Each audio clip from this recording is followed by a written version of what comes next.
Oke, selamat sore adik-adik mahasiswa. Hari ini kita lanjutkan pembelajaran tentang klasifikasi. Namun hari ini saya lebih fokus kepada implementasi. Nah, kemarin kita sudah dibuka ininya, sudah pernah dicoba algoritma klasifikasi yang saya upload di Brajah. Ada yang sudah berhasil memahami semuanya? Belum, Pak. Belum. Oke. Tapi dari slide-nya sudah bisa dipahami, slide konsepnya. Lumayan, Pak. Lumayan, Lumayan oke. kayaknya bisa, Pak. Bisa, oke. Sekarang coba kita lihat implementasi ya.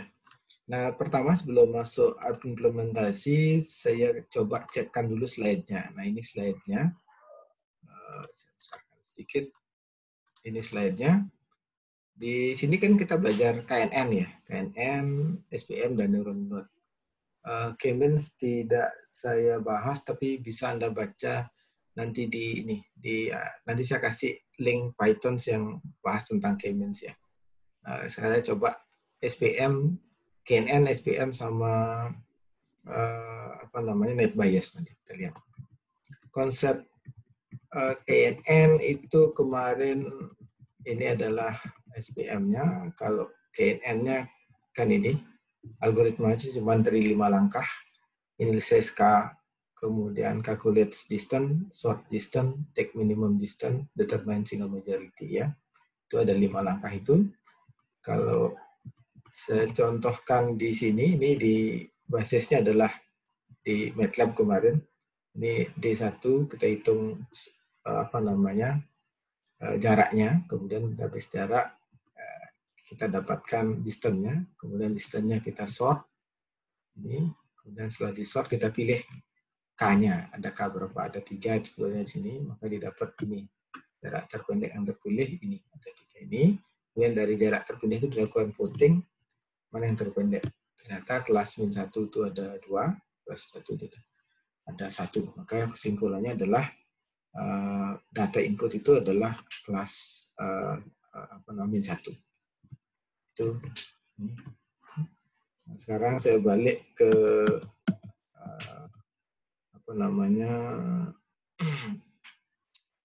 sini. Ini contohnya menggunakan contoh di LDA ini datanya. Di LDA, ini saya running satu-satu.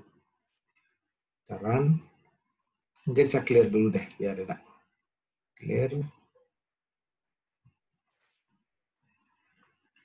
Kita clear dulu sebentar. Nah, setelah clear, kita running satu persatu. Ini adalah library yang kita gunakan. Palette sini adalah untuk gambar, NumPy itu untuk array, kemudian linear equation ini untuk mendapatkan eigenvektor dan eigen analisis, karena kita memanfaatkan VCA sebelum VCA tidak saya akan jelaskan lagi. Nah, ini misalkan datanya seperti ini.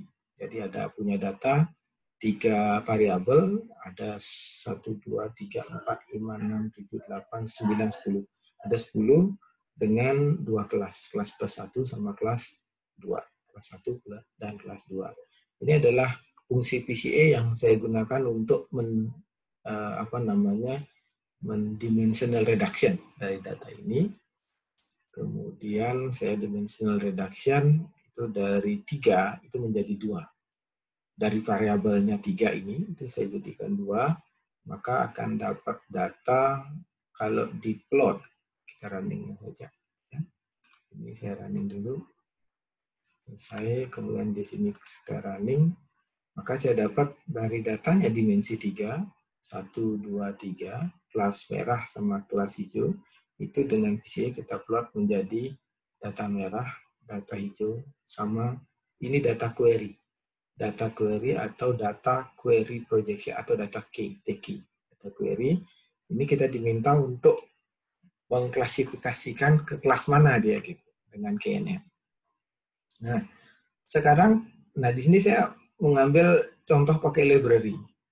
Kalau enggak mau library, from the scratch itu saya pernah buat di Python, itu ini dia.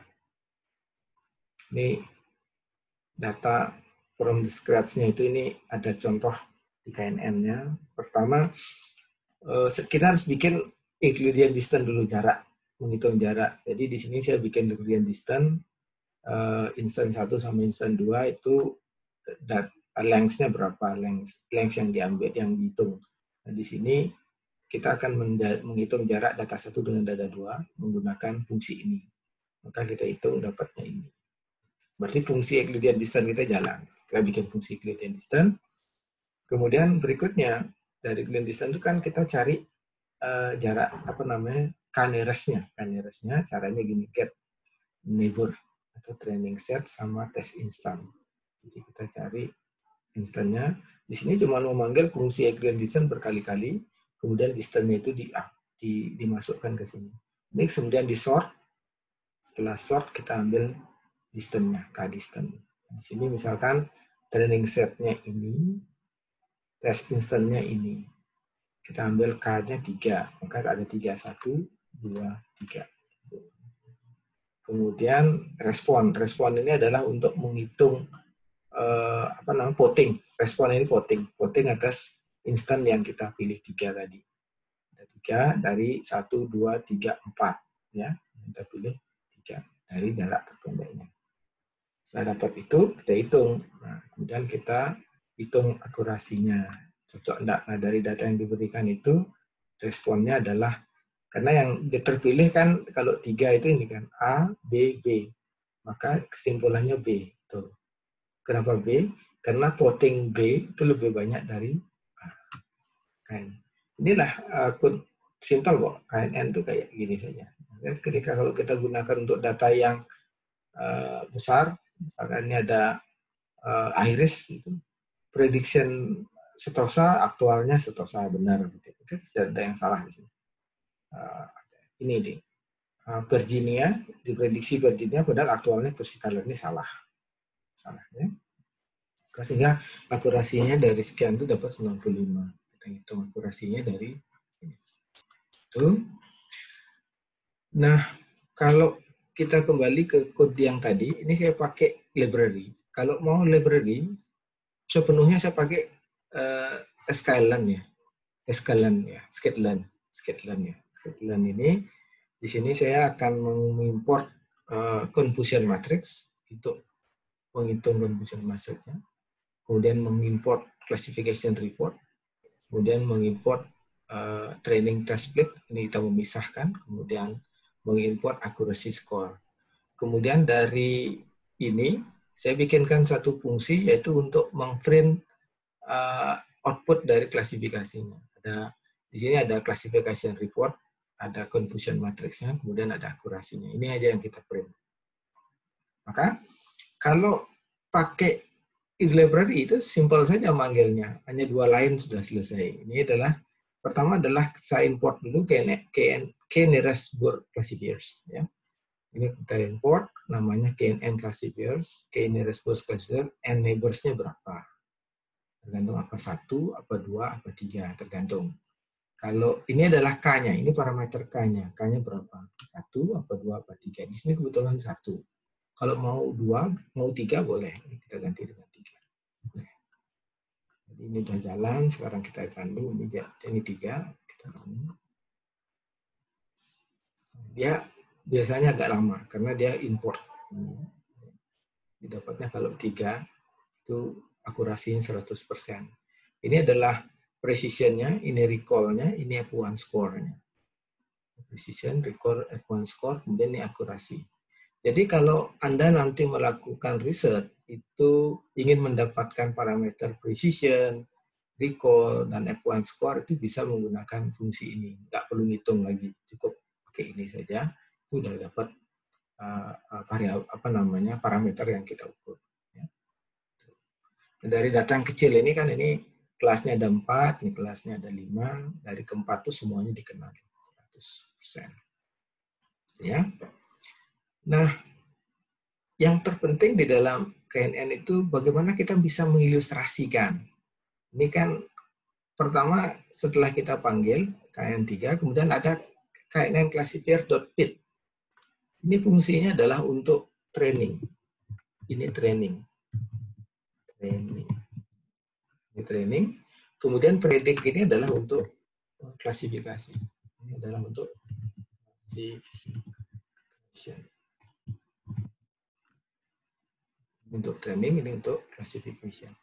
Nah, ketika kita fit, maka saya membentuk model. Model itu disimpan di dalam KNN classifiers. Setelah itu, baru kita prediksi dengan model yang kita punya ini. Prediksi DP itu adalah data training yang sebelumnya. Nah, kalau kita prediksi, kemudian dari hasil prediksi itu kita report. Kita keluarkan hasilnya. Hasilnya adalah pertama, ini adalah parameter output yang ini, yang kita keluarkan. Ada precision, ada recall, ada F1 score. Kemudian ada akurasi. Akurasinya itu 100. Jadi kalau dari sini, kita bisa melihat bahwa precision, recall, dan F1 score itu sudah bisa kita hitung. Nggak perlu hitung ulang. Kalau Anda ingin menggunakan ini dalam penelitian Anda untuk skripsi, cukup menggunakan report ini. Berikutnya kita ilustrasikan, benar nggak sih KNN ini jalan sebagaimana mestinya? Nah, di sini ada sebuah contoh, sebuah fungsi untuk memplot hasil prediksi, training dan prediksi. Jadi ini cuma menggambarkan mesh grid. Mesh grid itu artinya matriks dalam ruang data yang kita punyai. Maka di sini ada min, max, DP, DP itu adalah data inputnya, Y-min-nya berapa, kemudian di mesh grid. Dari mesh grid itu diklasifikasikan. Nanti baru diplot. Maka kita akan mendapatkan kalau kita plot ya, kita running, kemudian kita running, kalau running, kemudian running lagi. Nah, maka kita dapat nih. Ini kan, data inputnya ini, setelah di dimensional reduction jadi ini, setelah dimensional reduction jadi ini, kita klasifikasikan dengan KNN. Ini garis klasifikasi. Nah, oke. Nah, ini yang penting. Apakah KNN Anda jalan nggak? Itu bisa dilihat. Ini juga bisa menunjukkan itu, ini data numericsnya, visualisasinya bisa kita gunakan seperti ini. Caranya ini bisa Anda tiru. Kalau caranya cuma pertama kita create mesh grid. Mesh grid itu artinya titik-titik sepanjang ini, kemudian masing-masing titik itu diklasifikasikan.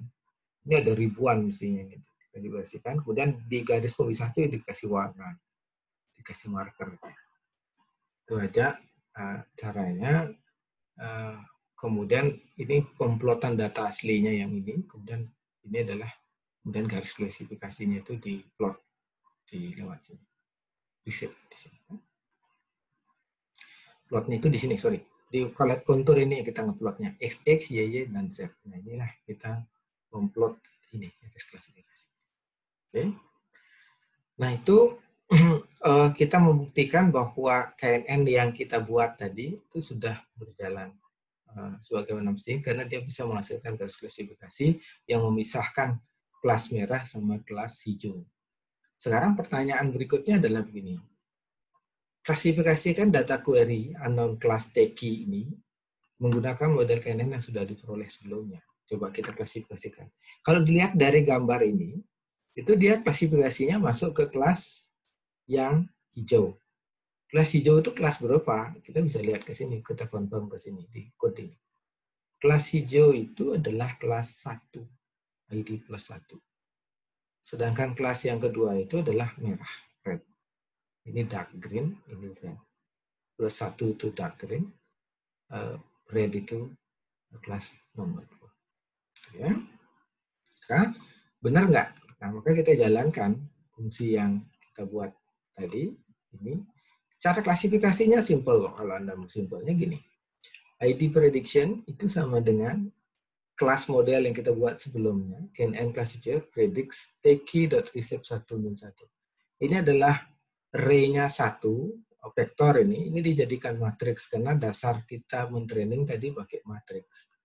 Kan ini trainingnya, data trainingnya tadi adalah ini, kemudian dikonversi menggunakan PCA menjadi matriks. Matriks. Nah, dia nggak mau kalau kita nggak jadikan matriks. Cara menjadikan matriks itu simpel aja. Caranya adalah tinggal receive dari satu baris dengan kolom yang ada. Jadi ini jadi matriks 1 kali 3 gitu. 1 kali 3. Kalau tadi ini vektor 3 gitu. Belum terdefinisi. Nah, itu jeleknya, agak sedikit jeleknya di Python harus kita definisikan. Kalau di MATLAB langsung kenalin deh atau di Octave. Nah, kita klasifikasinya coba kita lihat. Benar nggak plus 1? Coba kita lihat. Nah, maka ID prediction, ini kita KNN predicts Teki receive 1-1 bagi data ini. Teki ini diproyeksikan dulu dengan PCA karena semuanya, maka kita dapat ini hasil proyeksinya. Setelah diproyeksikan menjadi ini. Ini yang kita klasifikasikan. Data aslinya ini, kemudian ini diproyeksikan.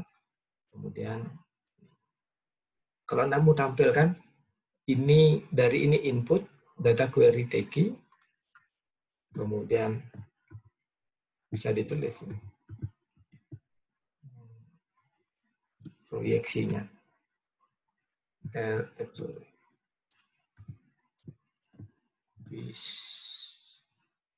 PCA proyectionnya dalam kurung TKP. Ini bisa kita ini.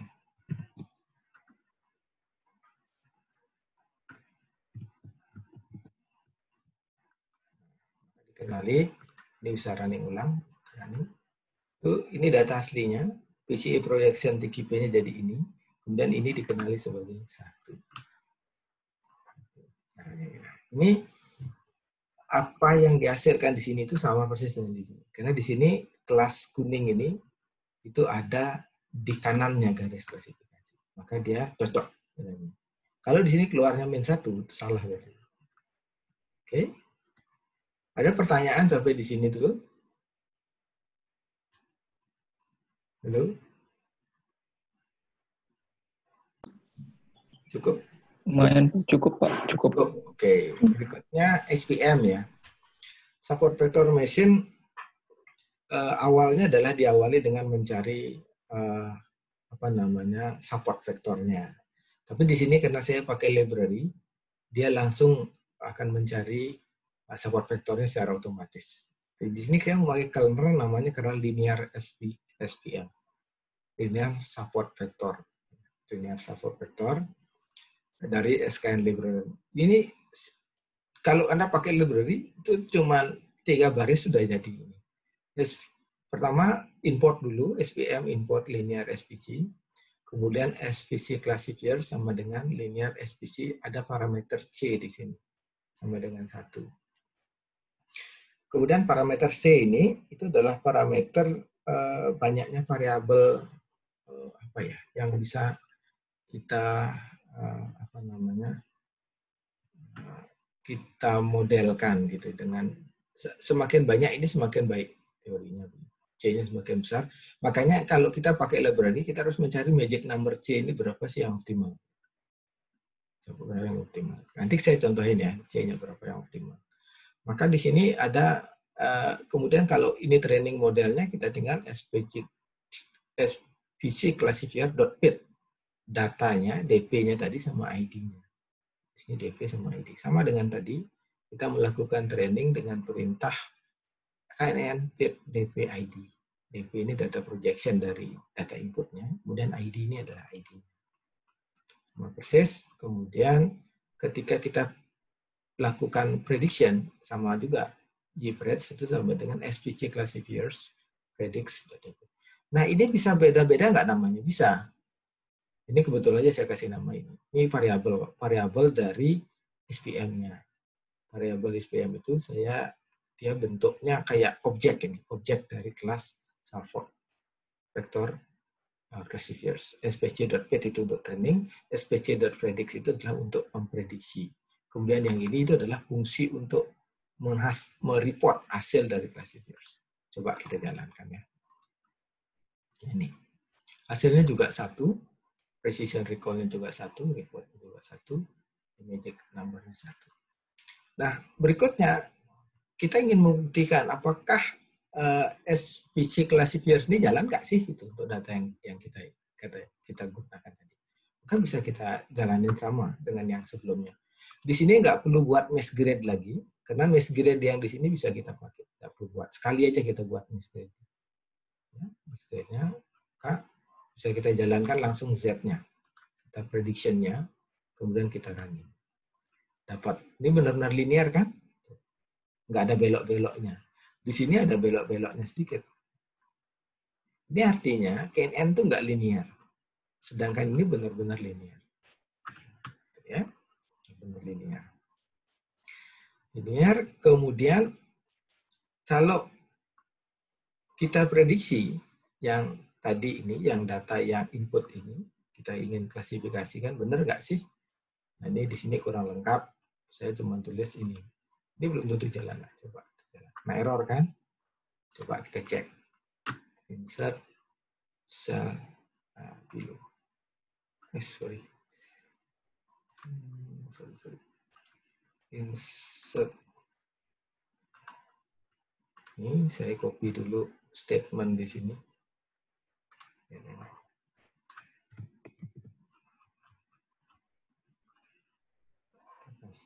Down. Klasifikasikan data query menggunakan SPM linear.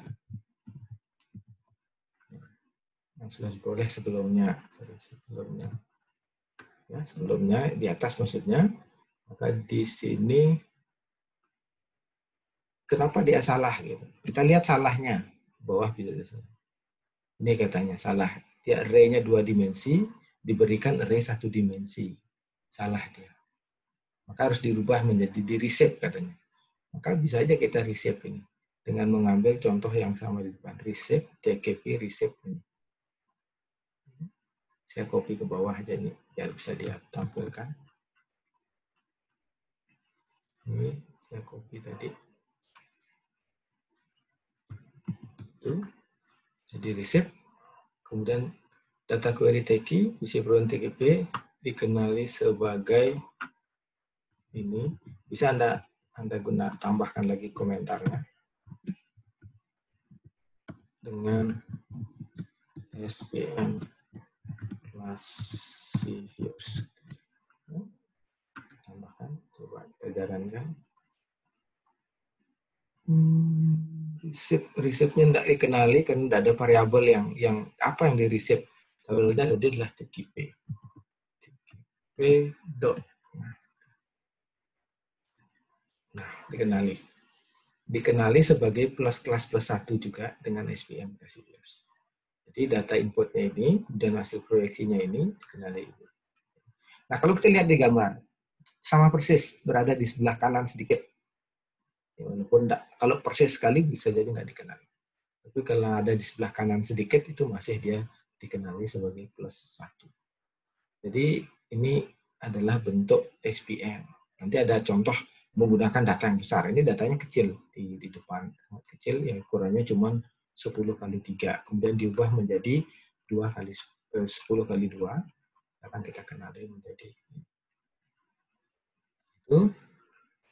Ini dengan SPM. Berikutnya terakhir dengan naive Bayes. Naive Bayes yang kemarin kita pelajari di sini namanya di skitlearn itu adalah Gaussian Naive Bayes.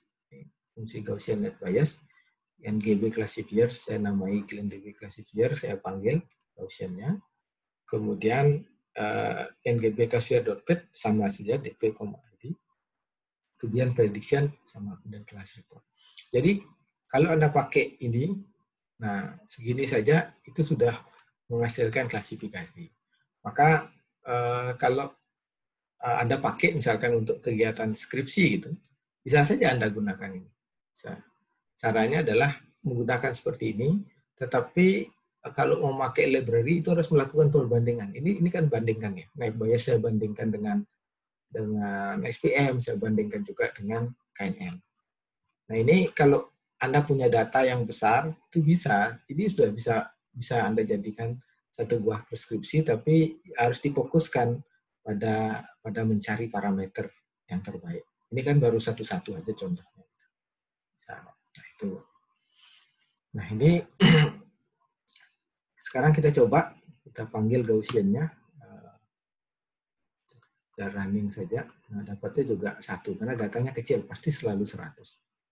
Kemudian yang paling penting lagi, itu udah kita visualisasikan garis klasifikasinya benar nggak. Klasifikasikan, sama dengan ini cuma fungsi yang sebelumnya, ini juga. Nah, itu dapat garis klasifikasinya. Nah, ini kalau yang kuning diklasifikasikan apakah kanan atau ke kiri. Nah, ini belum karena di sini belum saya buat. Belum saya buatkan. Nah, ini coba kita lihat ya. Ini garis klasifikasinya ini non-linear banget. Gaussian itu kan kayak kurva lonceng terbalik itu kan. Tuh, ya. Coba kita cek. Apakah data yang yang input tadi itu dikenali apa sih gitu. Coba kita jalankan. Kita panggil fungsi yang ini, kita copy saja. Kita copy, kita taruh di bawah. Ini.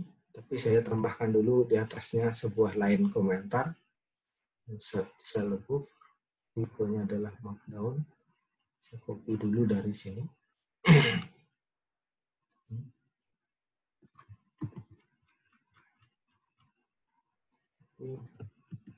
Itu klasifikasi baru menggunakan Gaussian night bias.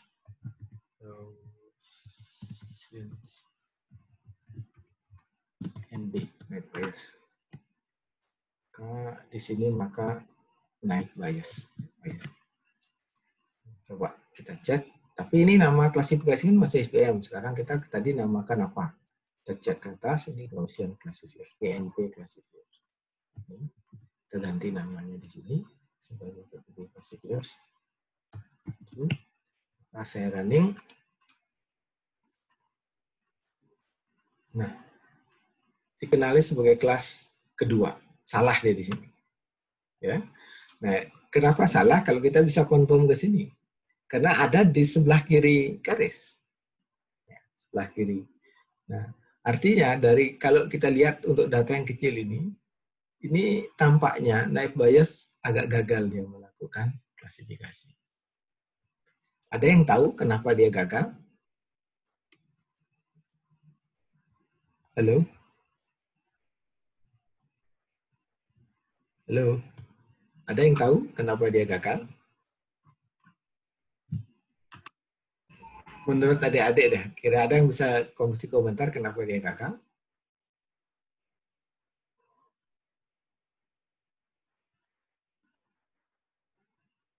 Tidak ada? Kenapa dia gagal? Alasannya begini. Ini kita sudah 30 menit ya, nanti kira-kira 5 menit lagi saya off-kan dulu, nanti connect lagi ya. Karena saya pakai Zoom yang free. Kenapa dia gagal? Karena gini, kita kan menggunakan data yang sedikit, cuman 10 dengan 2 kelas. Data 10 ini, itu secara statistik itu belum mencerminkan populasi. Maka dia kalau dia datanya belum mencerminkan populasi, maka tingkat kesalahan dari night bias itu tinggi. Tapi kalau datanya besar dan sudah mencerminkan populasi, maka dia kesalahannya kan kecil. Biasanya plus minus tergantung sih samplingnya guna. Sama kayak orang melakukan sampling quick count ya. Semakin banyak data yang digunakan dengan dengan syarat bahwa samplingnya benar, maka hasilnya akan semakin akurat. Nah, di sini karena datanya sedikit, maka hasilnya jelek. Nanti bisa kita lihat di yang berikutnya. Benar nggak gitu? Di data yang besar misalnya. Mendekati enggak gitu. Nah, Anda bisa mencoba ini. Anda coba membandingkan apa sih perilaku ini untuk misalkan untuk skripsi gitu, bisa Anda bandingkan. Bagaimana sih perilaku classifiers night bias dibandingkan dengan SPM untuk data yang pertumbuhannya step by step semakin tinggi. Jadi misalkan pertama datanya saya punya 30, kemudian besok saya nambah lagi 30, nambah lagi 30, nambah lagi 30, seterusnya sampai datanya banyak sekali, itu kira-kira mana yang baik. Itu bisa Anda teliti loh. Kalau gitu Anda bisa meneliti menggunakan ini fungsi library, karena Anda ingin mencari bagaimana perilakunya dia terhadap pertumbuhan data. Oh, kalau datanya kecil begini, dia tambahnya segini. Datanya segini. Tapi banyak Anda melakukan pengujian dengan parameter yang berbeda-beda. Itu banyak saling ujinya. Ya, itu. Dan dianalisa setiap, kenapa dia kok bisa sama kayak tadi, kenapa kok net bias di sini, dua classifier sebelumnya berhasil mengenali sebagai +1, sementara net bias mengenalinya sebagai kelas kedua. Ternyata kalau kita lihat statistik teorinya, bahwa kalau datanya itu kecil, maka itu belum mencerminkan populasi, sehingga errornya sangat tinggi. Karena net bias kan berdasarkan teori probability. Oke, bisa dipahami? Sampai di situ dulu. Ya, Pak. Oke, Bisa, Pak. bisa diikuti ya? Bisa diikuti ya? Oke, saya Bisa, stop Pak. dulu ya. Oke, saya stop dulu ya. Nanti kita connect lagi untuk data yang besar.